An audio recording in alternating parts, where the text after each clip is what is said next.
मेरा नाम अंजना है। मैंने एक बेटे को जन्म दिया तो मेरे पति प्रशांत ने मेरे मुंह पर एक जोरदार थप्पड़ मार दिया और मुझ पर यह इल्जाम लगाकर मुझे तलाक दे दी कि मेरे बेटे की शक्ल बिल्कुल घर के नौकर जैसी लगती है।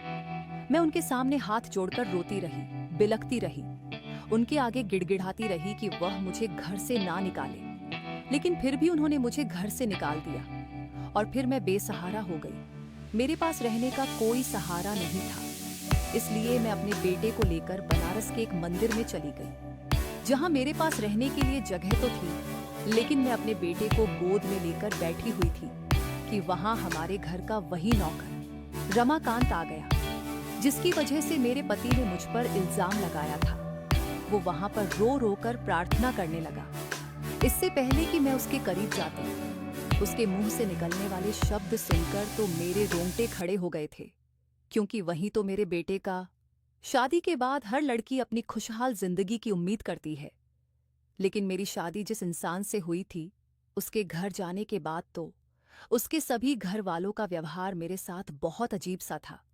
मुझे तो समझ ही नहीं आती थी कि आखिर ऐसा क्यों है। खास तौर पर घर के नौकरों का व्यवहार बहुत अजीब था। वह मुझे बड़ी अजीब नजरों से देखा करते थे, इस तरह जैसे मुझसे कुछ कहने की चाहत रखते हो या कोई बात कहने का मौका ढूंढते थे। कोशिश में लगे रहते थे कि वह अपनी बात मुझसे कर सके, लेकिन उन्हें कोई मौका ही नहीं मिल रहा था। घर में एक नौकर था रमाकांत, जो अक्सर मेरे आसपास आकर मंडराता रहता था। जब कोई पास नहीं होता था तो वह मुझसे बात करने की कोशिश करता था, लेकिन शायद मैं भी उसे नजरअंदाज करती थी। मेरी सास एक बहुत ही ज्यादा कड़क व्यवहार वाली औरत थी। वह मुझे शुरू से ही ज्यादा पसंद नहीं करती थी, क्योंकि वह अपने बेटे मतलब कि मेरे पति प्रशांत की शादी अपनी पसंद की लड़की से करवाना चाहती थी। उन्होंने प्रशांत के लिए अपने पड़ोस की कोई लड़की देख रखी होगी, जो कि बहुत ज्यादा सुंदर थी और अमीर थी, इसीलिए वह उसे ही अपने घर की बहू बनाना चाहती थी। मगर प्रशांत ने तो मुझे पसंद कर लिया था, क्योंकि मैं उनके ऑफिस में एक वर्कर के तौर पर काम करती थी। प्रशांत को शायद मेरी शक्ल या काम ने इतना ज्यादा इम्प्रेस कर दिया था कि उन्होंने अपनी मम्मी की पसंद का भी ख्याल नहीं किया था, बल्कि वह उनके खिलाफ जाकर मुझसे शादी करने के लिए तैयार हो गए थे।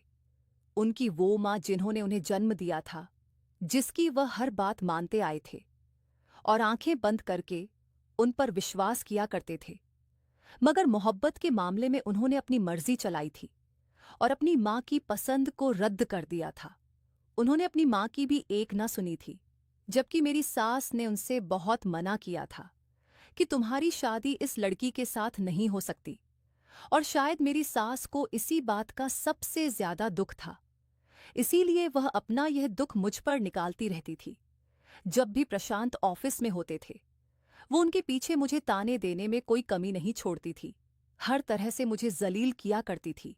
कहती थी कि तुम जैसी गरीब लड़की ज्यादा देर मेरे इस घर में नहीं टिक पाएगी, क्योंकि तुम मुझे बिल्कुल भी पसंद नहीं हो। इस घर में तो मेरे बेटे की पत्नी बनकर वही रहेगी जो मुझे पसंद होगी। देखना, तुम्हारा तो मैं पत्ता बहुत ज्यादा जल्दी साफ करूंगी। मैं तुम्हारे साथ कुछ ऐसा करूंगी, तुम सारी जिंदगी याद रखोगी। मेरे बेटे की आंखों पर तो अभी तुम्हारी मोहब्बत की पट्टी बंधी हुई है, मगर जल्द ही वह भी उतर जाएगी और वह अपने हाथों से तुम्हें इस घर से निकालेगा। मैं अपनी सास की बातों पर अक्सर परेशान हो जाती थी, क्योंकि वह हमेशा मुझे डराने वाली बातें करती रहती थी। अब मैं यह तो नहीं जानती थी कि वो सच में मेरे साथ ऐसा करने वाली थी या सिर्फ मुझे डराया करती थी। मैं हमेशा खामोश रहती थी। कभी मैंने अपनी सास की कोई भी शिकायत अपने पति से नहीं लगाई थी, क्योंकि वह पहले ही अपने काम में बहुत बिजी रहते थे और घर आकर बुरी तरह से थक जाते थे। मैं नहीं चाहती थी कि मैं अपने पति के दिल में अपने लिए कोई भी बदगुमानी पैदा करूं। फिलहाल तो मैं सब कुछ बर्दाश्त करती थी और वक्त इसी तरह से गुजर रहा था। प्रशांत ज्यादातर अपने ऑफिस में बिजी रहते थे। जब वह घर वापस आते तो मैं उनके लिए खाना बनाकर तैयार रखती थी और फिर खाना बनाने के बाद वह चाय पिया करते थे। मैं उनके किसी भी काम में कोई कमी नहीं आने देती थी और ना ही देर करती थी। मैं चाहती थी कि मैं अपनी तरफ से प्रशांत को किसी भी तरह की कोई शिकायत का मौका ना दूं। जब भी मेरी सास मेरे खिलाफ उनके कान भरती तो वह अपनी मम्मी के सामने अक्सर खामोश रहते थे। वो मेरी तरफ देखकर सिर्फ हल्का सा मुस्कुरा देते थे और उनकी मुस्कुराहट मेरे पूरे दिन की थकान उतार दिया करती थी। मेरे लिए यही काफी होता था।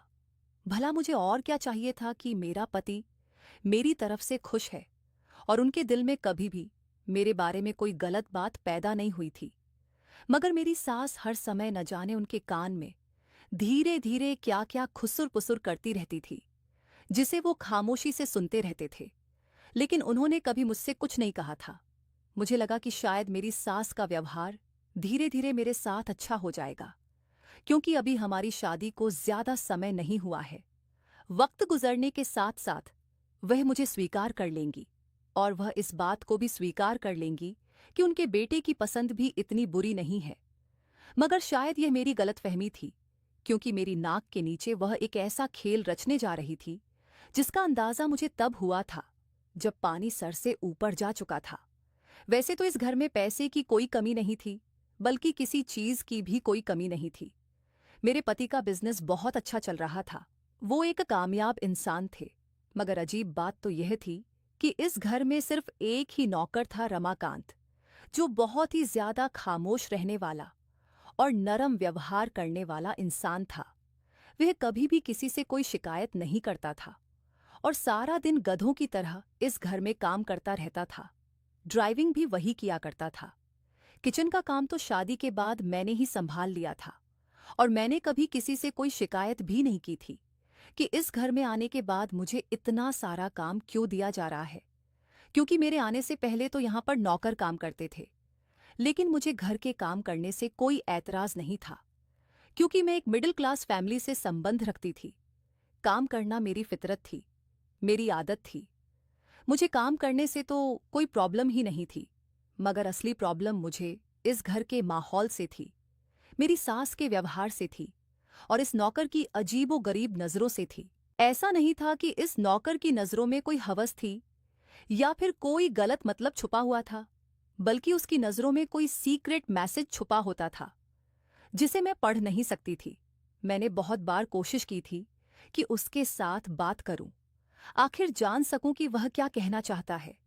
मगर वह मेरी बात सुनते ही इधर-उधर हो जाता था और कहता था कि भाभी जी, मुझे कोई जरूरी काम याद आ गया, मैं अभी आता हूं। ना जाने वो इतना डरा हुआ क्यों रहता था।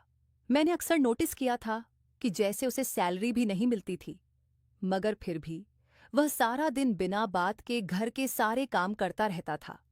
मेरी सास का व्यवहार उसके साथ बहुत ही बुरा रहता था। अगर उससे थोड़ी सी भी गलती हो जाती थी तो वह उसे बुरी तरह से डांट लगाया करती थी। ये सब देखकर तो मेरा दिल भी बुरा हो जाता था, और आखिर वो भी तो एक इंसान ही था।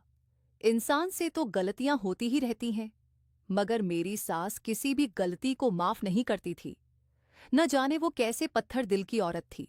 मेरी शादी को अब लगभग 1 साल पूरा हो चुका था और मेरी सास ने इस 1 साल में अपना हर तरीका अपनाया था कि वो मुझे इस घर से किसी भी तरीके से निकाल दे।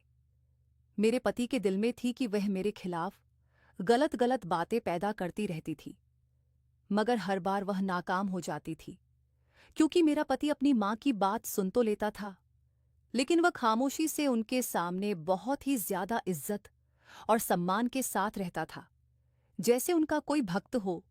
मगर पत्नी को छोड़ने के मामले में शायद वह भी जिद पर अड्डा हुआ था और मेरे लिए यही काफी था। शुरू में मेरे पति का व्यवहार मेरे साथ बहुत अच्छा रहता था। वो मेरे साथ मुस्कुराते थे, बातें करते थे, मुझे लॉन्ग ड्राइव पर ले जाते थे, डिनर के लिए बाहर ले जाते थे, शॉपिंग करवाते थे, मेरी हर ख्वाहिश पूरी करते थे। लेकिन धीरे धीरे मेरे और मेरे पति के बीच एक अजीब सी मिसअंडरस्टैंडिंग क्रिएट होने लगी थी, जिसे मैं खुद भी समझने से लाचार थी।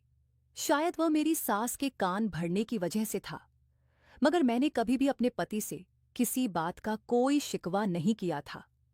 मैं टिपिकल वाइफ की तरह बिल्कुल भी नहीं थी, बल्कि मैं सब्र और समझदारी से अपने दिन गुजार रही थी और हर दिन खुद को यह तसल्ली देती रहती थी कि एक न एक दिन सब कुछ ठीक हो जाएगा। मेरी सास की धमकियां हर दूसरे तीसरे दिन बढ़ती जा रही थीं और मैं ऊपर वाले से सिर्फ प्रार्थना करती थी कि मेरी अगर गोद भर जाएगी तो शायद इस घर में मेरे कदम मजबूत हो जाएंगे। इसलिए मैं ऊपर वाले से हर समय मां बनने की प्रार्थना करती थी। मैंने सोचा था कि एक बार डॉक्टर से भी चेकअप करवा लेती हूं, उसमें कोई हर्ज नहीं है। मैंने इस बारे में अपने पति से बात की तो उसने कहा कि तुम्हें आखिर किस बात की जल्दी हो रही है, जब ऊपर वाले ने संतान देनी होगी तो दे देगा, तुम इतनी परेशान क्यों होती हो। प्रशांत ने मना कर दिया था, तो इसीलिए मैंने सोचा कि मैं रमाकांत के साथ डॉक्टर से चेकअप करवाने के लिए चली जाती हूं, जो हमारे घर का ड्राइवर भी था और मुझसे तो गाड़ी चलानी भी नहीं आती थी।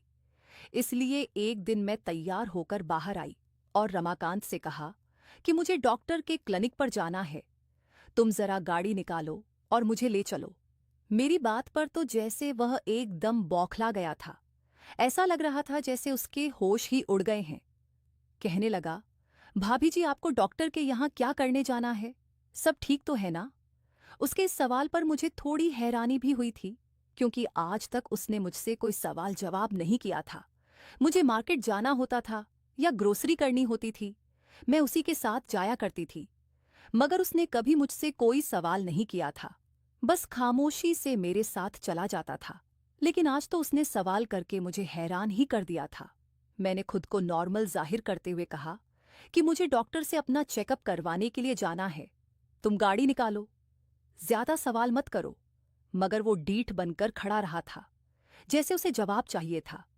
मुझे हैरानी का एक जोरदार झटका लगा था। वह कहने लगा कि भाभी जी आप डॉक्टर के पास इलाज के लिए जा रही है ना, भगवान के लिए मत जाइए, आप अपने आप को किसी मुसीबत में मत डालिए। मैंने कहा कि बकवास बंद करो अपनी, ये क्या फालतू की बातें कर रहे हो, डॉक्टर के पास जाना भी कोई पाप है क्या।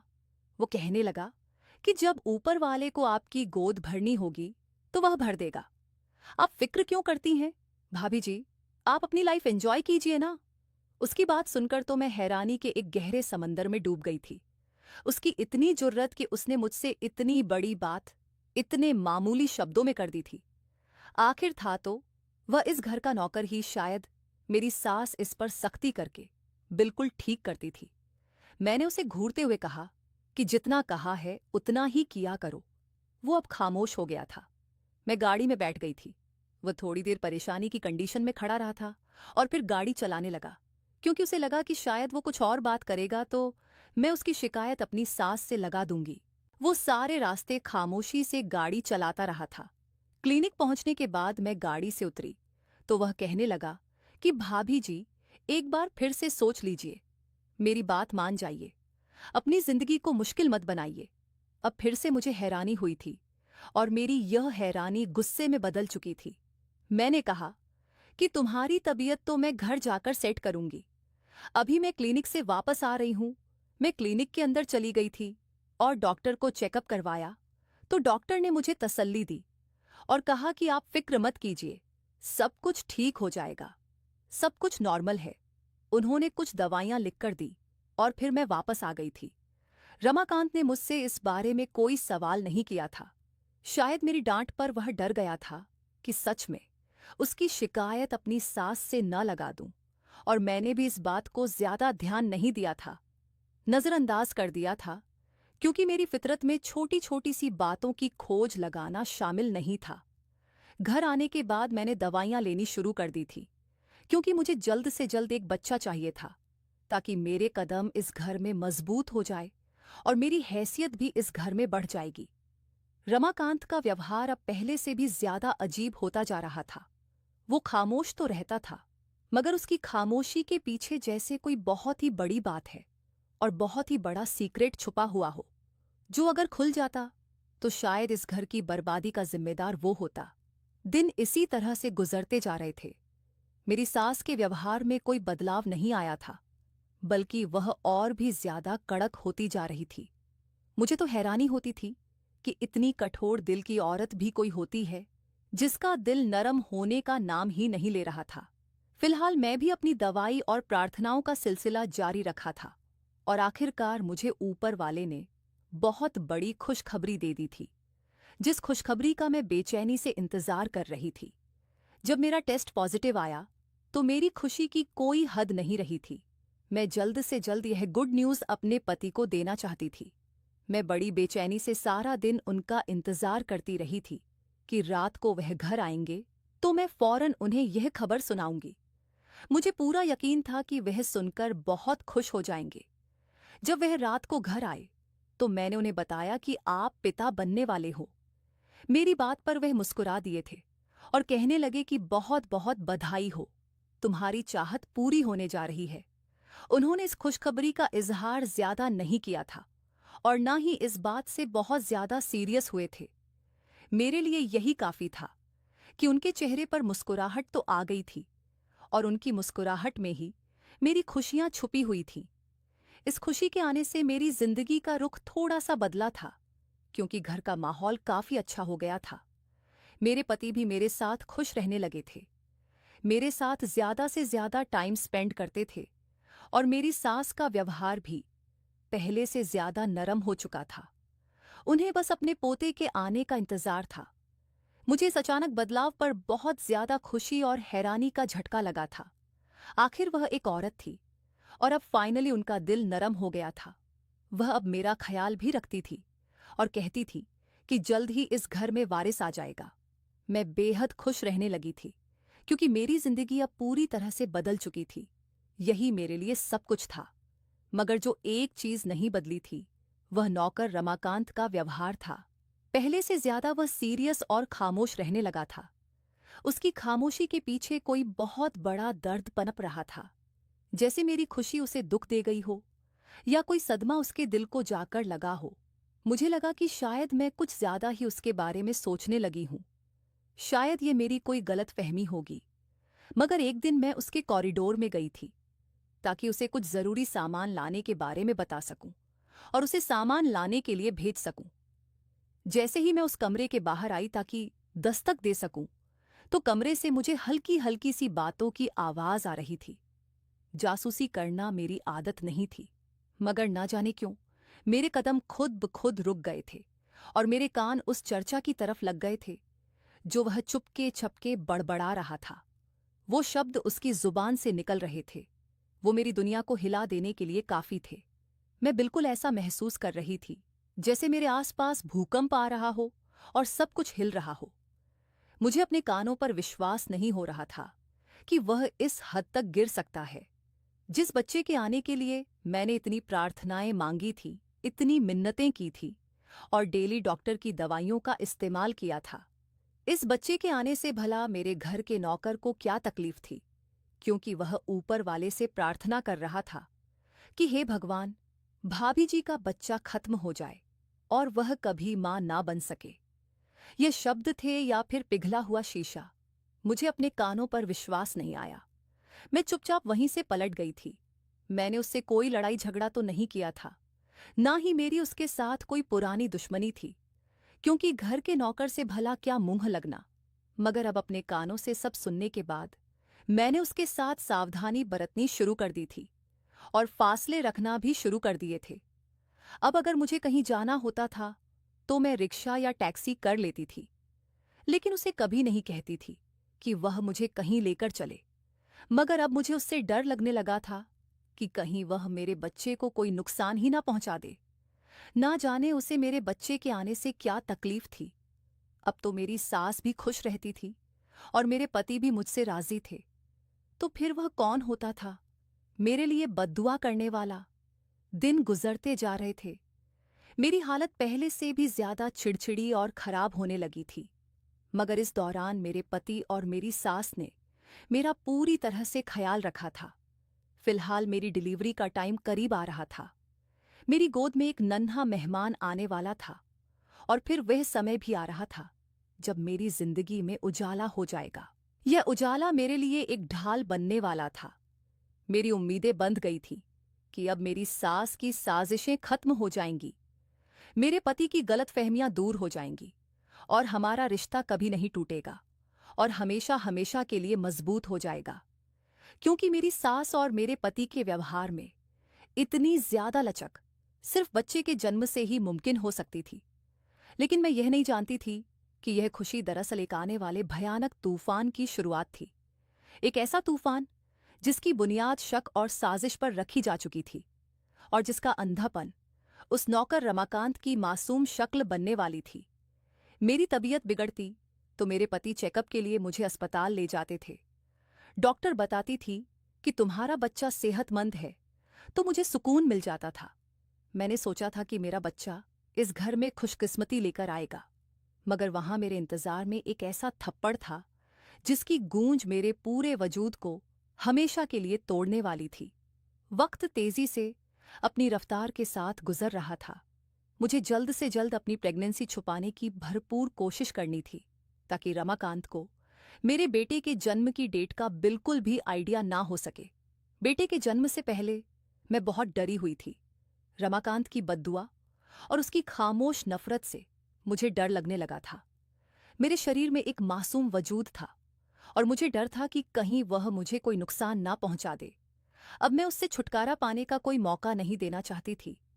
जब भी मैं उसे देखती थी, वो पहले से ज्यादा सीरियस और खामोश नजर आता था। उसकी खामोशी की गहराई में कोई दर्द पनप रहा था, जो मेरी खुशी को देखकर और भी बढ़ जाता था। मेरी सास का व्यवहार भी बहुत अजीब था। वैसे तो वह मेरा बहुत ख्याल रखती थी, मगर उनकी मुस्कुराहट में किसी जीत के एक्सप्रेशन छुपे होते थे, जैसे वह किसी खेल को जीत चुकी हो। मुझे उनकी ये नरम दिल्ली किसी साजिश की शुरुआत लगती थी, लेकिन मैं खामोश रही थी। मैंने सोचा कि बच्चे के जन्म के बाद मेरे पति के दिल में भी मेरी जगह मजबूत हो जाएगी और मेरी सास की हर साजिश नाकाम हो जाएगी। फिलहाल वो लम्हा भी आ गया था। मुझे दर्द होने शुरू हो गए तो मेरे पति अपने ऑफिस में थे। मैंने अपनी सास को खबर दी थी कि मेरी तबीयत बिगड़ रही है, तो उन्होंने फौरन प्रशांत को कॉल करके घर बुला लिया था।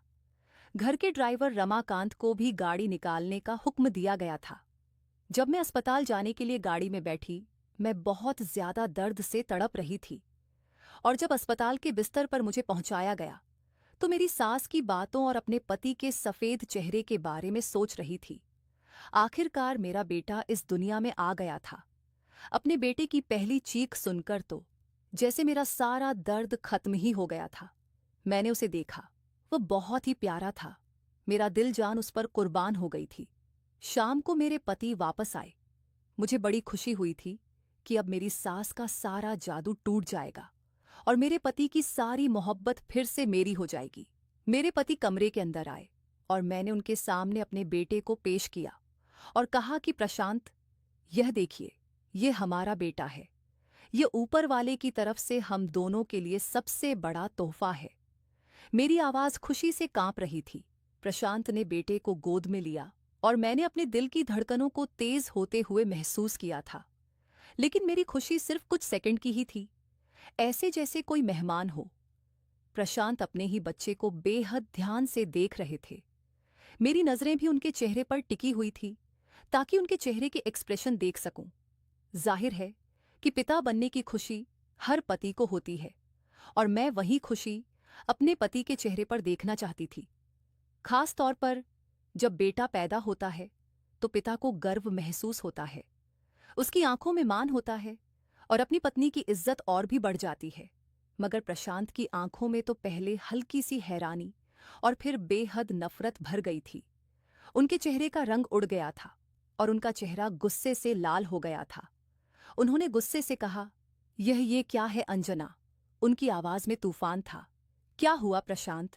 उन्होंने बच्चे को नफरत से देखा और मुझसे कहने लगे कि ऐसा नहीं हो सकता, बिल्कुल भी नहीं हो सकता अंजना। ये तुम्हारा और मेरा बेटा कभी नहीं हो सकता। क्या तुमने इसे देखा नहीं? अपने पति की इस तरह की अजीबोगरीब बात पर मैं कंफ्यूज होकर रह गई थी। मैंने कहा कि आप ये क्या कह रहे हो? क्या ये कोई मजाक चल रहा है? ये आपका बेटा है, मैंने हल्के फुल्के अंदाज में कहा था। मगर उनकी आंखों में तो जैसे शोले बरस रहे थे। वह अभी मुझे देख रहे थे तो कभी अपने बेटे की शक्ल को देख रहे थे। मुझे कुछ अजीब होने का एहसास बड़ी बेचैनी से हो रहा था, जैसे कुछ बहुत बुरा होने वाला है। और फिर उनकी जुबान से निकलने वाले शब्दों ने मुझे हैरान करके रख दिया था। मेरे सर पर एक जोरदार बिजली सी गिरी थी। मेरे पति का कहना था कि इस बच्चे की शक्ल हमारे घर के नौकर रमाकांत से बहुत ज्यादा मिलती है। बिल्कुल उसके जैसी ही नाक, वही रंगत और शक्ल भी बिल्कुल उसके जैसी ही है। इसका मतलब मम्मी ने बिल्कुल ठीक कहा था कि तुमने मेरे साथ गद्दारी की है।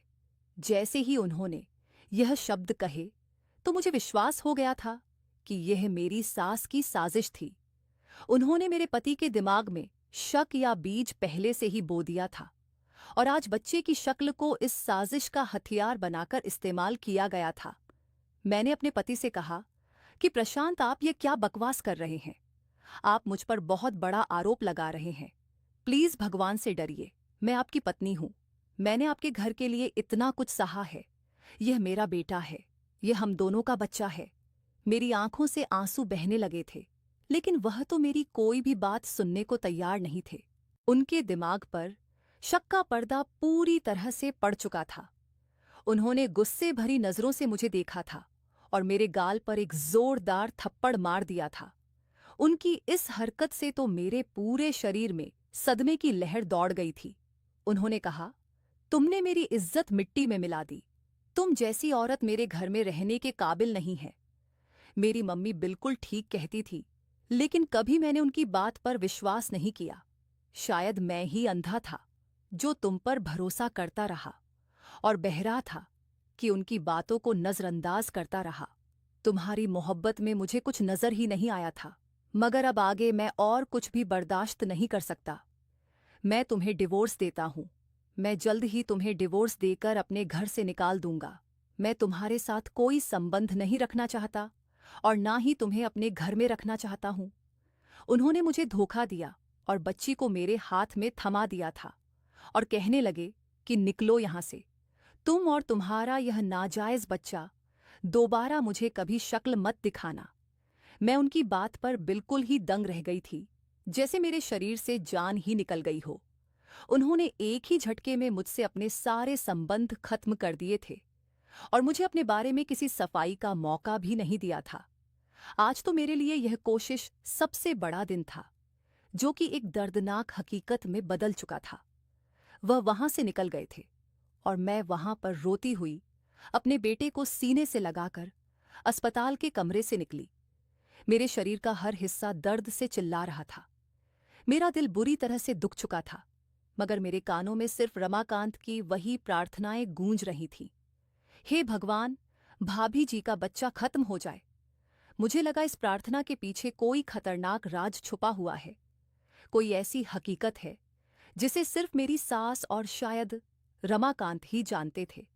प्रशांत के गूंजते हुए तलाक की आवाज और मेरे गाल पर लगे हुए जुल्म के निशान ने मेरे शरीर को तोड़कर रख दिया था। मैं अभी सदमे से निकल भी नहीं पाई थी कि मेरे कानों में मेरी सास की जली कटी बातें पड़ने लगी। वो मेरे पति से कह रही थी कि बेटा, मैंने कहा था ना कि यह लड़की इस घर में आग लगाएगी। आज मेरी बात सच हो गई है। देखो, इस चरित्रहीन लड़की ने अपना रंग दिखा दिया। कहती है कि बच्चा तुम्हारा है, जबकि बच्चे का रंग, उसकी शक्ल बिल्कुल रमाकांत की तरह है। हे भगवान मेरे बेटे, तुम आंखें खोलो और देखो कि तुम्हारे साथ कितना बड़ा धोखा किया गया है। तुम्हारी इज्जत इस लड़की ने मिट्टी में मिला दी है, जिस पर तुम सबसे ज्यादा भरोसा करते थे। मेरी सास के चेहरे पर हवस से ज्यादा जीत भरी मुस्कुराहट थी। वह मेरी बेइज्जती का जश्न मना रही थी। उनकी बातों ने मेरे पति के शक को और भी ज्यादा पक्के विश्वास में बदल दिया था। वह मेरी तरफ एक वैश्य दरिंदे की तरह बड़े थे। उनकी आंखों में नफरत के सिवा कुछ भी नहीं था और उन्होंने चिल्लाकर कहा कि निकलो यहां से और अपने साथ इस काले धब्बे को भी मेरे घर से बहुत दूर ले जाओ। मुझे इसकी शक्ल भी दोबारा नहीं देखनी। उन्होंने मेरा हाथ झटका और मुझे धमकी देकर कमरे से बाहर निकाल दिया था। मेरे दिल का एक हिस्सा चूर चूर हो गया था। मैंने अपने रोते हुए नन्हे बेटे को जोर से सीने से लगा लिया था। अस्पताल के ठंडे और अंधेरे वाले कॉरिडोर से निकलकर मैं रात के समय लखनऊ शहर की अजनबी और भयानक सड़क पर खड़ी हुई थी। मेरा शरीर दर्द से कांप रहा था। मेरी आत्मा जख्मों से चूर थी। मैंने एक बार फिर पलटकर अपने पति को नहीं देखा था। मेरे दिल में उनके लिए अब सिर्फ बेहद नफरत और एक गहरा दुख था, इस बात का कि उन्होंने मेरी पवित्रता पर भरोसा नहीं किया था, ना ही मेरी बात सुनने की कोशिश की थी। सड़कें सुनसान थीं। मैं एक नई नवेली माँ, जिसका शरीर अभी दर्द से ठीक नहीं हुआ था। वह अपने बच्चे को लेकर बेवजह ही चल रही थी। आंखों से आंसू बहने लगे। आंसू मेरे बेटे के नरम गाल को गीला कर रहे थे। मैं किससे मदद मांगती? मेरे माता पिता गरीब थे। मैं नहीं चाहती थी कि उन पर मेरी इस तकलीफ का बोझ पड़े जिसके लिए वह कुछ नहीं कर सकते थे। जैसे जैसे रात गहरी होती जा रही थी, डर ने मुझे घेर लिया था। मुझे एहसास हुआ था कि मैं इस शहर में बेघर और सुरक्षित नहीं हूं। मेरा बेटा भूख से सिसकियां ले रहा था। मैंने एक पुरानी और गंदी सी चादर जमीन पर बिछाकर एक टूटी हुई दुकान के सामने बैठ गई थी। मेरे पेट में बेहद दर्द की मरोड़ उठ रही थी। शरीर ने जवाब देना शुरू कर दिया था। मैं ऊपर वाले से प्रार्थना कर रही थी कि हे भगवान, तू ही मेरी मदद कर, तू ही मेरी सुन ले। मैंने खामोशी से प्रार्थना की, मैं पवित्र हूं, मेरे दिल में कोई खोट नहीं है। मेरे बेटे को इस इल्जाम से छुटकारा दिला दे। रात तो जैसे तैसे गुजर गई थी। सुबह की पहली किरण फूटी तो मैंने अपने आप को इस बेरहम दुनिया के बीच पाया था। लोगों ने मुझे हैरानी और नफरत से देखा था। अपने बेटे को दूध पिलाया और थोड़ा सा हौसला इकट्ठा किया। अब मुझे एक ऐसी जगह की जरूरत थी जहां इंसानियत की आखिरी हद बाकी हो, जहां कोई मुझे मेरे पति, मेरी तलाक या मेरे बेटे के जन्म का रंग ना पूछे। मुझे सिर्फ और सिर्फ एक ऐसी जगह याद आई जो मेरे जैसे लाचार दिलों का सहारा थी। देवी जी का मंदिर। मैंने कांपते हुए हाथों से एक रिक्शा रोका और मंदिर की तरफ रवाना हो गई थी। रिक्शा के पहिए सड़क पर चल रहे थे, मगर मेरा दिमाग बीते हुए समय के नज़ारों में अटका हुआ था। मेरी सास की मुस्कुराहट, मेरे पति का थप्पड़ और सबसे बढ़कर रमाकांत की वहशत भरी आंखें। मुझे अब विश्वास होने लगा था कि रमाकांत की इस शैतानी प्रार्थना के पीछे जरूर कोई बड़ी वजह छुपी हुई थी। कोई ऐसा खौफनाक राज था जिसे सिर्फ मैं और मेरा यह मासूम बेटा बेनकाब कर सकते थे। मंदिर के दरवाजे को देखकर मुझे पहली बार सुकून का एहसास हुआ था। यहां कदम रखते ही मुझे लगा जैसे मैं दुनिया की सारी तकलीफें पीछे छोड़कर आ गई हूं। मैंने मंदिर के आंगन में एक सुकून भरे कोने में अपने बेटे को गोद में ले लिया था और वहीं पर बैठ गई थी। मंदिर में पूजा पाठ हो रही थी। लोग पूजा करने के लिए आ रहे थे। मेरा बेटा मेरे लिए सबसे बड़ी ताकत थी। मैंने अपने बेटे को चूमा और दिल में फैसला कर लिया था कि मैं हार नहीं मानूंगी। मंदिर के आंगन में सारा दिन मैं अपने बेटे को लेकर बैठी रही थी। मंदिर की छत पर एक छोटा सा कमरा भी बना हुआ था। पंडित जी ने देखा कि मैं एक लाचार और अकेली औरत हूं, मेरे साथ ये छोटा बच्चा भी है, तो उन्होंने मुझे रहने के लिए छत पर बना हुआ वो छोटा सा कमरा दे दिया था, जहां पर एक पुरानी सी चारपाई और कुछ इस्तेमाल के बर्तन पड़े हुए थे। मैं अपने बेटे के साथ उस कमरे में रहने लगी थी। मेरा हर दिन तकलीफ के साथ गुजर रहा था। मैं दिन के समय मंदिर की सीढ़ियों पर बैठ जाती थी। लोग वहां पर खाना बांटते थे तो मैं वह भी खा लेती थी। मैं इन बेशुमार टूटे हुए दिलों के बीच बैठी होती थी जो मेरी ही तरह भूख और शरीर की थकान से बेजान हो चुके थे। मगर मेरे बेटे अंशु का चेहरा देखकर मेरे अंदर की जज्बाती आंख नहीं बूझती थी। मेरी आंखें यहां पर हर आने वाले जाने के चेहरे पर टिकी रहती थीं। हर भीड़ में अपने पति की बेरहमी और अपनी सास की साजिश की परछाई तलाश करती थी। मगर जिस वजूद का डर मुझे सबसे ज्यादा था वह था रमाकांत का। मेरे दिल में एक चाहत भी थी कि उसके पास जाऊं और मैं उसकी आंखों में देखकर उससे पूछ सकूं कि उसने मुझ पर वह इल्जाम क्यों लगवाया। मेरी प्रार्थना का क्या मतलब था? एक शाम मैं अपने बेटे को लेकर मंदिर के अंदर वाले हिस्से में बैठी हुई थी, जब मेरी नज़र मंदिर के बड़े दरवाजे से आने वाले काटते हुए वजूद पर पड़ी। मेरा दिल एक जोरदार झटके के साथ धड़का था। मेरे हाथ कांपने लगे थे। ये रमाकांत था। उसके कपड़े मैले कुचैले थे, उसका चेहरा मिट्टी से भरा हुआ था और उसकी आंखों में घर वाली लाचारी से ज्यादा एक दहशतनाक वीरानी थी। वो लोगों की भीड़ से कटकर एक पेड़ के नीचे जहां अंधेरा था वहां जाकर बैठ गया था। मुझे लगा कि वह मेरा पीछा करता हुआ यहां तक आया है। शायद मेरी सास ने उसे मेरी बर्बादी की देखभाल करने के लिए भेजा हो। मैंने अपने बेटे को फौरन अपने सीने में छुपा लिया था, मगर मेरे कदम मुझे उसकी तरफ खींचने लगे थे। मुझे अपने अंदर एक बेहद जज्बाती एहसास महसूस हुआ था कि इस समय मेरे दर्द और उसकी खामोशी के बीच छुपे हुए राज का पर्दा हटाया जाए। मैं उसके करीब पहुंची थी, मगर मैं उसके मुंह से निकलने वाले शब्द सुनकर हक्का बक्क सी रह गई थी। वह सिर्फ रो नहीं रहा था, बल्कि सिसकियां भी ले रहा था, और उसके होठों से वही शब्द निकल रहे थे जो मैंने उसके कॉरिडोर में छुपकर सुने थे। मगर आज उसकी प्रार्थना दर्द की शिद्दत से बहुत ज्यादा आगे बढ़ चुकी थी। वह रो रहा था और प्रार्थना कर रहा था कि हे भगवान, तू तो जानता है, यह बच्चा खत्म हो जाना चाहिए था। या फिर मैं आपसे बार बार प्रार्थना करता था कि भाभी जी को इस मुसीबत से बचा लेना। उनका बच्चा, वह बच्चा मेरे भाई का है। हे भगवान, इस हकीकत को हमेशा के लिए दफन कर देना। मैं यह नहीं देख सकता था कि भाभी जी पर इल्जाम लगाया जाए, मगर हकीकत तो कुछ और ही थी, और भाभी जी को मैं उस समय सब कुछ बता सकता था, मगर मैं कुछ नहीं कर सका। काश वह इस तरह से बेइज्जत ना होती।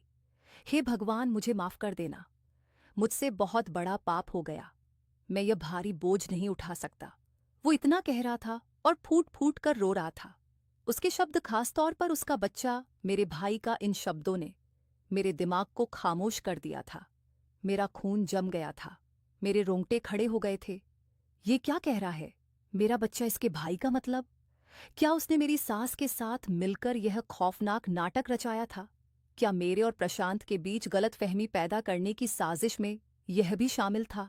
गुस्से और बेहद जज्बाती झटके ने मेरी सारे थकावट, मेरा सारा दर्द उड़ गया था। मेरे हाथ खुद ब खुद आगे बढ़े थे और मैंने उसके मेले कुचैले कपड़ों का गिरेबान झटके से पकड़ लिया था। रमाकांत, मेरी आवाज तेज निकली थी। मैं उसे झंझोड़कर बोली, यह तुम क्या बकवास कर रहे हो? मेरा बच्चा तुम्हारा क्या? क्या कहना चाहते हो? क्या मतलब है तुम्हारी इन सब बातों का? मुझे देखकर वह दंग रह गया था और फटी फटी नजरों से मुझे देखने लगा। मैंने आगे कहा, क्या करना चाहते हो तुम? क्या फिर से मेरी सास के साथ मिलकर नए नाटक की तैयारी कर रहे हो? मेरे बच्चे की शक्ल तुम्हारे से मिलती है, तो क्या तुम दोनों ने मेरी इज्जत को बर्बाद करने की साजिश की थी? बताओ रमाकांत, कौन सी हकीकत है? वो आज मुझे सब कुछ जानना है। क्या तुम मुझे किसी मुसीबत से बचाना चाहते थे या मुसीबत में डालना चाहते थे? बोलो, वरना मैं तुम्हें आज जान से मार दूंगी। रमाकांत ने मेरे गुस्से को इस तरह से बेकाबू होते हुए देखा। उसकी आंखों में मौत का डर और शर्मिंदगी की थी। जब उसने मुझे पहचाना तो उसके मुंह से दबी हुई चीख निकली थी। वह फौरन उठा और घुटने टेक कर मेरे कदमों में गिर गया था। उसने मंदिर की तरफ देखा और फिर मेरी तरफ देखकर कहने लगा कि भाभी जी, आप यहाँ। उसकी आवाज कांप रही थी। मैंने कहा कि हाँ, मैं यहाँ हूँ, घटिया इंसान। इस हाल में मैं सिर्फ तुम्हारी बद्दुआओं की वजह से हूँ और तुम्हारे इल्जाम की वजह से। आज मुझे बताओ, मुझे सब कुछ बताओ कि ऐसी कौन सी हकीकत है जो मैं नहीं जानती। मेरा बेटा तुम्हारा बेटा कैसे है? क्या तुमने मेरे पति के साथ मेरी इज्जत का सौदा किया था? मैं गुस्से से पागल हो चुकी थी और उसे उसके कपड़ों से पकड़कर खींच रही थी। मंदिर में मौजूद आसपास के लोग भी हमारी तरफ देख रहे थे, मगर मैं इस समय किसी चीज की परवाह नहीं कर रही थी। मेरा मकसद सिर्फ इस छुपे हुए राज को जानना था जो मेरी और मेरे बेटे की जिंदगी को बर्बाद कर चुका था। रमाकांत ने बेबसी से अपना चेहरा आसमान की तरफ उठाया था, जैसे ऊपर वाले से मदद मांग रहा हो, और उसकी आंखों से आंसुओं का समंदर बहने लगा था। उसने अपने गाल से निकलने वाले सिसकते हुए शब्द को दबाते हुए कहा कि भाभी जी, भगवान के लिए खामोश हो जाइए। मेरे साथ अकेले में चलिए, मैं आपको सब कुछ बता देता हूं। मैं सच में आज आपको पूरी हकीकत बताऊंगा। उसने आगे भी कुछ कहने की कोशिश की थी, मगर उसकी आवाज डर और दर्द से घुटकर रह गई थी। शायद वो डर रहा था या इस समय मुझसे किसी खतरनाक हकीकत को छुपा रहा था। मैंने एक नज़र अपने बेटे को देखा और एक गहरा सांस लिया। मुझे सच जानना था, चाहे वह कितना ही कड़वा क्यों ना हो। मैंने रमाकांत का गिरेबान छोड़ दिया था और उसे वहां से आगे बढ़ने का इशारा किया और कहा कि मेरे पीछे आ जाओ। मैंने अपने बेटे को सीने से लगा लिया था और रमाकांत को मंदिर के पीछे वाले रास्ते पर ले गई थी। वह कांपते हुए कदमों से चल रहा था और फिर रोते हुए मेरे पैरों में गिर गया। मेरा गुस्सा बहुत बड़ा हुआ था, मगर उसकी आंखों की बेबसी ने मुझे एक बार फिर से ठहरने पर मजबूर कर दिया था। मैंने कहा, रमाकांत, अब सच बताओ, मेरे बेटे का तुम्हारे साथ क्या रिश्ता है और तुमने क्यों प्रार्थना की थी कि वह इस दुनिया में ना आए? मैंने अपनी आवाज को मजबूती से काबू में रखते हुए सवाल किया था। रमाकांत ने अपने चेहरे पर बैठते हुए आंसुओं को मिट्टी से साफ किया। उसका सर अभी भी शर्म और डर से झुका हुआ था। उसने गले से घूंट उतारते हुए बात शुरू की कि भाभी जी, भगवान की कसम, मैंने आप पर कभी बुरी नजर नहीं डाली थी। मैं सच कहता हूं, आपका बच्चा भैया जी का ही है, मगर मेरी और आपकी बेइज्जती इसलिए हुई है क्योंकि प्रशांत भैया जी और मैं सौतेले भाई हैं। इसे एक शब्द ने तो मुझे हिलाकर ही रख दिया था। मैंने हैरानी से उसे देखा। मैंने कहा, ये तुम क्या कह रहे हो? तो फिर उसने कहा, मैं सच कह रहा हूं भाभी जी। मेरे पिता, जो प्रशांत भैया के पिता थे, उन्होंने मेरी सगी मां की मौत के बाद प्रशांत भैया की मां से शादी कर ली थी। मेरे पिता के मरने के बाद उनकी मां ने मेरा हर हक छीन लिया था और मुझे उसी घर में नौकर बनाकर रख लिया था। प्रशांत भैया को आज तक इस बात का पता नहीं है कि मैं उनका भाई हूं। मेरे दिल में मौजूद अपनी सास की नफरत की गांठ अब खुल चुकी थी। उनका कड़क व्यवहार, उनके ताने, यह सब इसी खौफनाक राज को छुपाने के लिए था। उनके बेटे प्रशांत को पता न चल जाए कि उसका एक भाई भी इसी घर में जलील हो रहा है। मैंने कहा, फिर तुम चुप क्यों रहे? तुमने कभी प्रशांत को सच क्यों नहीं बताया? मेरे शब्द अब गुस्से के बजाय अफसोस से भर गए थे। उन्होंने कहा, भाभी जी, वो औरत मुझे जान से मारने की धमकी देती थी कि अगर मैंने प्रशांत भैया को यह बात बताई तो वह मेरे खिलाफ झूठे मुकदमे बनाएगी। वह बहुत ही चालाक औरत है और वह जानती थी कि प्रशांत भैया अपनी मां की बात पर विश्वास कर लेगा। मुझे मजबूरी में खामोशी की नौकरी करनी पड़ी। रमाकांत ने रोते हुए आगे कहा, अब जब आपका बेटा पैदा हुआ तो मैं समझ गया था कि तूफान आने वाला है। मैंने बेचैनी से पूछा, कैसा तूफान? रमाकांत ने अपने सीने पर हाथ रखा और कहने लगा कि भाभी जी, मेरे पिता की रंगत मुझसे ज्यादा मिलती थी और प्रशांत अपनी मां का बेटा था और उन्हीं की रंगत पर गया था। प्रशांत की रंगत साफ थी, लेकिन अब जब आपका बेटा पैदा हुआ और उसका रंग और शक्ल मुझसे मिलती है, तो यह सबूत है कि प्रशांत और मैं एक ही पिता का खून है। ये बात उस औरत के लिए खतरा बन गई थी। वह नहीं चाहती थी कि मेरे और बच्चे के चेहरे की पहचान प्रशांत को यह बात सोचने पर मजबूर करे कि मेरा और उसका कोई रिश्ता है। इसलिए उन्होंने फौरन यह इल्जाम लगाया कि आपका मेरे साथ नाजायज संबंध था। उन्होंने ऐसा इसलिए किया था कि हम दोनों का पत्ता एक साथ ही साफ हो जाए। वह आपको घर से निकाल दें और मुझे बेइज्जत करके अपने भाई होने के हक से भी तरसा दें। रमाकांत की बातें सुनकर मेरा सर चकराने लगा था। एक मां अपने बेटे के भाई को छुपाने के लिए, उसके परिवार को मिटाने के लिए किस कदर मतलबी हो सकती है। रमाकांत की प्रार्थना की कि यह बच्चा इस दुनिया में आने से पहले ही खत्म हो जाए। इसका मकसद सिर्फ यह था कि मैं और मेरा बेटा इस सियासी साजिश का शिकार न बने और मेरी इज्जत सलामत रहे। मैंने गहरी सांस ली और मेरे बेटे का चेहरा अब भी मेरी ताकत था। मैंने रमाकांत के कंधे पर हाथ रखा और कहा, तुम अब और जलील नहीं होगे। रमाकांत, तुम्हारा भाई होना कोई अपराध नहीं है और मेरे बेटे की शक्ल इल्जाम का निशान नहीं है। रमाकांत ने रोते हुए मेरी तरफ देखा और कहने लगा, भाभी जी, मेरा कसूर सिर्फ यह था कि मैं एक सौतेला बेटा था जिसे हक नहीं मिला। मगर आप जो कहेंगी मैं वैसा ही करूंगा। मैं आपसे वादा करता हूं कि मैं आपका साथ दूंगा। मैं प्रशांत भैया को सब कुछ सच सच बता दूंगा कि उसकी मां कितनी जालिम औरत है। अब मैं और खामोश नहीं रहूंगा। ये सुनकर मेरे दिल को एक तसल्ली भरा सुकून मिल गया था। मेरा दुश्मन मेरा सबसे बड़ा गवाह और मेरा साथी बन चुका था। मेरे बेटे की शक्ल अब मेरे लिए सच्चाई की गवाही थी। अब समय आ गया था उस जालिम औरत का मुकाबला करने का। रमाकांत ने मुझे सुझाव दिया कि आप बच्चे की डीएनए रिपोर्ट करवाइए और सारे सबूत के साथ प्रशांत के पास जाइए ताकि उसकी आंखें खुल जाएं। मैंने रमाकांत से कहा कि तुम्हारी भी सच्चाई खोलने का समय आ गया। तुम कब तक यह जुल्म बर्दाश्त करते रहोगे? हमें जुल्म के खिलाफ आवाज उठानी ही पड़ेगी।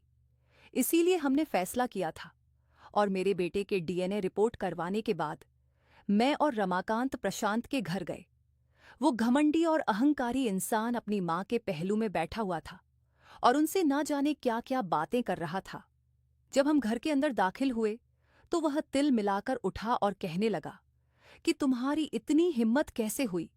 अपने इस नाजायज बच्चे को लेकर मेरे घर में आ सको। निकल जाओ मेरे घर से।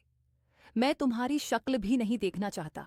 मैंने कहा, मुझे भी तुम्हें देखने का कोई शौक नहीं है। मैं तो बस तुम्हारी आंखें खोलने के लिए आई हूं। ये कहकर मैंने वह रिपोर्ट उसके चेहरे पर मारी थी, जिस पर प्रशांत की मां का मुंह खुला का खुला रह गया था। प्रशांत ने जैसे ही रिपोर्ट पढ़ी, उसके हाथ कांपने लगे थे। वो कहने लगा, यह क्या है? मैंने कहा, यह वही है जो तुम्हारी आंखों में तुम्हारी मां ने धूल झोंकी थी। इस बच्चे के पिता तुम ही हो और मेरे लिए शर्म की बात है कि मेरा बेटा तुम जैसे पिता की औलाद है, जिसने अपनी पत्नी पर बेहद घटिया इल्जाम लगाया और अपने बच्चे को अपनाने तक से इनकार कर दिया। प्रशांत मेरी बात सुनकर गहरे झटके में आ चुका था। वह कभी मुझे देख रहा था तो कभी अपनी मां को, जिसकी आंखों में शोले बरस रहे थे। वो कहने लगी कि बेटा, यह इसकी कोई नई चाल है। प्रशांत बेटा, इसे हमारे घर से निकाल दो। वह अभी भी प्रशांत को अपने कंट्रोल में करना चाहती थी। अचानक रमाकांत ने अपनी जेब से कुछ कागजात निकाले और प्रशांत को पकड़ाए थे। उसने कहा कि यह है वह हकीकत जो मेरे बारे में तुम्हारी मां ने छुपाई हुई थी। मैं इस घर का नौकर नहीं बल्कि तुम्हारा सौतेला भाई हूं और तुम्हारी जायदाद में मेरा बराबर का हिस्सा है। मगर तुम्हारी मां ने मुझे एक नौकर बनाकर इस घर में रखा और आज अंजना भाभी की वजह से मैं जुबान खोलने पर तैयार हुआ हूं। मेरे अंदर हौसला आया कि कब तक मैं जुल्म बर्दाश्त करता रहूंगा। प्रशांत पर यह दूसरी सच्चाई बिजली बनकर गिरी थी। वह बेयकीनी नजरों से अपनी मां को देख रहा था। फिर उसने कहा कि मां, आपने मुझे इतना बड़ा धोखा क्यों दिया? मेरी जिंदगी बर्बाद कर दी और मेरे भाई की हकीकत मुझसे छुपाई। आखिर क्यों? प्रशांत की मां फट पड़ी थी। वह कहने लगी कि यह सब कुछ मैंने तुम्हारी भलाई के लिए ही किया है। ना तो यह लड़की तुम्हारे काबिल है और ना ही तुम्हारा भाई कहलाने के लायक है। इसकी शक्ल देखो और अपनी शक्ल देखो, तुम लाखों में एक हो। प्रशांत अपनी मां की ऐसी बातें सुनकर गुस्से से आग बबूला हो गया था। उसकी आंखें जैसे जल चुकी थीं। अपनी मां पर अंधविश्वास करके उसने अपना घर बर्बाद कर लिया था और अपने बेटे को भी नाजायज कहकर अपनी पत्नी को घर से निकाल दिया था। अब वह अपना सर पकड़कर बैठ गया था। उसकी मां ने उसे बदगुमान करने की कोशिश की थी, मगर उसने उनका हाथ झटक दिया और कहने लगा कि आप एक बेहद घटिया औरत हैं। आपने तो मुझे भी नहीं बख्शा, मेरा सुकून बर्बाद कर दिया। मैं प्रशांत का चेहरा देखकर अफसोस करने लगी थी कि वह एक मर्द था जो कानों का बेहद कच्चा था और अपनी मां की बातों में अगर अपना घर उजाड़ बैठा था। वो उठा और मेरे सामने हाथ जोड़कर बैठ गया। कहने लगा कि प्लीज अंजना, मुझे माफ कर दो। बस एक बार मुझे मौका दे दो। मैंने सिर्फ तुमसे तलाक का कहा है। तलाक के कागज तैयार करवाकर तुम्हें तलाक दी नहीं है। मैं सब कुछ ठीक कर दूंगा और अपने भाई को भी एक्सेप्ट कर लूंगा। मैंने गुस्से से उसकी तरफ देखा और कहा कि तुमने मुझे घर से निकालते हुए और तलाक की बात कहते हुए भी यह नहीं सोचा था कि मैं कहाँ जाऊंगी इस छोटे से बच्चे को लेकर जो तुम्हारा अपना ही खून है। मगर अब मैंने मुश्किल समय काट लिया है। अब कुछ नहीं हो सकता। मैं तो बस तुम्हारी आंखें खोलने के लिए आई हूं और अब मैं हमेशा के लिए तुम्हारी जिंदगी से जा रही हूं। मेरा पीछा मत करना। मैं इतना कहकर अपने बेटे को उठाकर बाहर की तरफ चलने लगी थी। रमाकांत भी मेरे पीछे आया था। कहने लगा कि भाभी, आप कहीं नहीं जाओगी। आपको कहीं जाने की जरूरत नहीं है। मैं और आप इसी घर में रहेंगे। ये बच्चा प्रशांत का है और इस बात का आपके पास सबूत है। इस हिसाब से ये बच्चा भी अब इस घर का हिस्सा है। मैं नहीं चाहता कि जिस तरह मैं सारी जिंदगी अपने हक से वीरान रहा हूं, इस तरह यह मासूम बच्चा भी अपने हक से वीरान रहे। यह भी अब इस घर परिवार का खून है। तभी मेरी तरफ प्रशांत भागता हुआ आया और मेरे पैरों में गिड़गिड़ाकर रोने लगा। कहने लगा कि प्लीज अंजना मुझे माफ कर दो। रमाकांत बिल्कुल ठीक कह रहा है। हमारे बच्चे को प्लीज लावारिस मत करो। तुम मुझसे नाराज हो, मुझसे नाराज रहो, लेकिन मेरे बेटे को दर दर भटकने पर मजबूर मत करो। मैं जानता हूं कि मुझसे गलती हुई है, लेकिन अब मैं अपनी गलती को सुधारना चाहता हूं। मेरे पति का कहना था कि हमारी जिंदगी बर्बाद करने वाली औरत मेरी मां है ना, तो मैं इस औरत के साथ नहीं रहूंगा। मैं तुम्हारे साथ अलग घर में जाऊंगा। हम दोनों अलग घर में खुशी खुशी रहेंगे। प्रशांत की बातें सुनकर मुझे विश्वास नहीं आ रहा था कि वह अपनी मां से अलग होने की बात कर रहे थे और मुझे अपनाने की बात कर रहे थे। वैसे भी कानूनी तौर पर हमारी तलाक नहीं हुई थी, इसलिए हम दोनों का रिश्ता अभी भी कायम था। अब हम दोनों के रिश्ते में मजबूती आ जानी थी, क्योंकि अब मेरे साथ वह अलग होने वाले थे और इस तरह मेरे पति ने उस घर को ही छोड़ दिया जिसमें मेरी सास रहती थी और अपने छोटे भाई को भी ले लिया। हम सब लोग एक किराए के घर में रहते हैं, खुश हैं, एक परिवार की तरह अच्छी जिंदगी गुजार रहे हैं।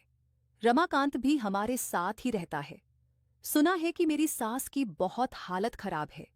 अकेले रहने की वजह से उन्हें काफी सारी बीमारियों ने घेर लिया। अब वह अपनी तन्हाई और अपने गम में निढाल है। मुझे यह सुनकर दुख नहीं होता था, क्योंकि ऐसी औरत का अंजाम ऐसा ही होना चाहिए था। अब मैं और मेरा बेटा, मेरे पति और रमाकांत, हम सब एक साथ रह रहे थे और एक अच्छी खुशहाल जिंदगी गुजारने लगे हैं, क्योंकि प्रशांत पूरी तरह से बदल गए हैं और अब मेरा बहुत ख्याल रखते हैं। खैर, किराए के छोटे से घर में हमारी नई जिंदगी शुरू हुई थी। प्रशांत, मैं, हमारा बेटा और रमाकांत, हम सब एक नए मजबूत रिश्ते की डोर से बंधे थे। प्रशांत सचमुच बदल गए थे। वह अब अपनी पुरानी गलती का बोझ उतारकर एक जिम्मेदार पति और पिता बनने की कोशिश कर रहे थे। सुबह वह ऑफिस जाने से पहले बेटे को गोद में लेते, उसके छोटे छोटे हाथों को चूमते और देर रात काम से लौटकर भी रमाकांत से दिन भर की बातें पूछते। मैंने रमाकांत की तरफ देखा, जो अब पहले से कहीं ज्यादा खुश और आत्मविश्वास से भरा था। घर की शांति ने उसे एक नया जीवन दिया था। एक शाम जब हम सब साथ में खाना खा रहे थे, रमाकांत ने प्रशांत से कहा, भैया, अंजना भाभी की वजह से मुझे मेरा परिवार वापस मिला है। अगर वह अपनी बेइज्जती को चुपचाप सहन कर लेती तो शायद मैं हमेशा के लिए उस जुल्म की कैद में रहता। प्रशांत ने मेरी तरफ देखा और उनके चेहरे पर एक गहरा पछतावा था। अंजना, तुमने मुझे मेरे भाई और मेरे बेटे से मिलाया है। मुझे माफ कर दो कि मैंने अपनी मां की बातों पर यकीन करके तुम पर इतना बड़ा अन्याय किया। मैंने प्यार से उनके हाथ पर हाथ रखा। प्रशांत, अब पुरानी बातों को याद करके खुद को तकलीफ मत दो। हम सब एक नया अध्याय शुरू कर चुके हैं। गलती मानना और उसे सुधारना ही असली हिम्मत है। समय बीता और हमारे रिश्ते की नींव और मजबूत होती गई। प्रशांत ने अपने भाई के हक में कानूनी कार्रवाई शुरू कर दी थी, ताकि रमाकांत को जायदाद में उसका बराबर का हिस्सा मिल सके। वह अब रमाकांत को केवल भाई नहीं, बल्कि अपना सबसे अच्छा दोस्त मानते थे, जिसने चुपचाप उनके परिवार को टूटने से बचाया था। एक दिन प्रशांत बहुत खुश लग रहे थे। उन्होंने कहा, अंजना, रमाकांत और मैंने मिलकर फैसला किया है। हम दोनों अपने पिता के नाम पर एक छोटी सी एनजीओ शुरू करेंगे, जो उन बेसहारा महिलाओं की मदद करेगी जिन पर गलत इल्जाम लगाए जाते हैं। ये हमारी तरफ से उन सभी टूटे हुए रिश्तों के लिए एक छोटी सी कोशिश होगी जिन्हें हमारी मां जैसी औरतें तोड़ना चाहती हैं। ये सुनकर मेरी आंखें भर आईं। ये सिर्फ एक एनजीओ नहीं था, बल्कि बदलाव और पश्चाताप का प्रतीक था। ये इस बात का सबूत था कि प्रशांत ने अपनी पिछली गलतियों से सबक लिया है और अब वह न सिर्फ अपने परिवार, बल्कि समाज के प्रति भी अपनी जिम्मेदारी समझ रहे हैं। मैंने हामी भरते हुए कहा, मैं भी इस काम में तुम्हारा साथ दूंगी। रमाकांत ने मुस्कुराते हुए हामी भरी। कुछ महीनों बाद हमें हमारे छोटे से बेटे के साथ, रमाकांत और प्रशांत के साथ, उस नए एनजीओ के उद्घाटन में देखा गया।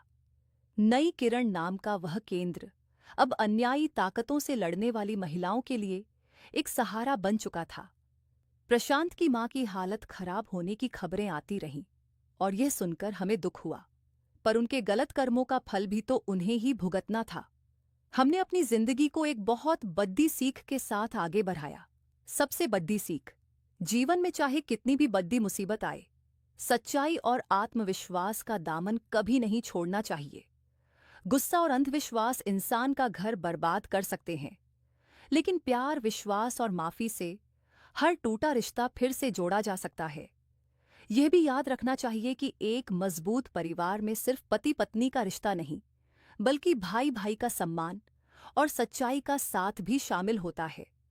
आज हम जानते हैं कि हमारा किराए का घर भले ही छोटा था, पर उसमें प्यार, सच्चाई और अपनों के लिए जगह बहुत थी। रमाकांत का सहयोग और प्रशांत का बदलाव हमारी इस खुशहाल और संपूर्ण जिंदगी का आधार था। हमारा जीवन अब एक नई मिसाल था, एक ऐसी मिसाल जहां एक बेटा अपनी मां के जुल्म के आगे नहीं झुका, एक भाई अपने हक के लिए लड़ा और एक पत्नी ने अपने स्वाभिमान की लड़ाई जीती। दोस्तों, इस कहानी के सभी पात्र, घटनाएं और संवाद काल्पनिक हैं। इनका उद्देश्य किसी व्यक्ति, समाज, धर्म या संस्था की भावना को ठेस पहुंचाना नहीं है। ये कहानी केवल सामाजिक जागरूकता और भावनात्मक संदेश देने के लिए प्रस्तुत की गई है। इसमें दिखाई गई घटनाएं समाज में व्याप्त कुरीतियों, गलतफहमियों और स्त्री संघर्षों को उजागर करती है, ताकि दर्शक उनसे सीख ले सकें। कृपया इसे मनोरंजन और प्रेरणा के दृष्टिकोण से देखें। किसी भी पात्र या परिस्थिति की समानता वास्तविक जीवन से मात्र संयोग हो सकता है। हाँ तो दोस्तों, हमारी आज की यह कहानी आपको कैसी लगी कमेंट करके ज़रूर बताएं। और ऐसी ही कहानी सुनने के लिए आप हमारे चैनल TR हिंदी कहानी को सब्सक्राइब करें और हमारी इस कहानी को एक लाइक भी कर दें, साथ में हाइप भी करें। और हाँ दोस्तों, आप इस कहानी को किस शहर से सुन रहे हैं वो भी कमेंट करके अपने शहर का नाम ज़रूर बताएं। धन्यवाद।